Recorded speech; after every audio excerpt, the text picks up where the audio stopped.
မိမိမှာဆက်ထွေမှာလုံနေတော့လဲပြူဝမရှိတော့အခါ အမေလာကြည့်ပြပြန်ကြော်ပြီးတော့အမေမကြည့်တော့လိုက်ပြန်ဝင် Nice. နေရလေပြပြန်လေးကြော်ပြီးသမီးအပေါက်နှုတ်ပြီးတော့အမသမီးရှင်းထားရဲ့ live ကိုလက်ကြည့်ပါ 2 hours later. အမေလာပါ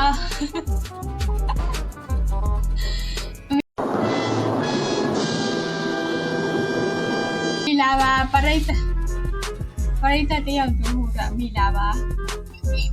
One eternity later. မဲ Wait a minute. ဟာအဲ့လိုမပြောပါနဲ့မရှိရင်မလုံးနဲ့အဖေရ နှလုံးသားမရှိတဲ့ဘဝကိုငါပိတ်ဆက်ရလို့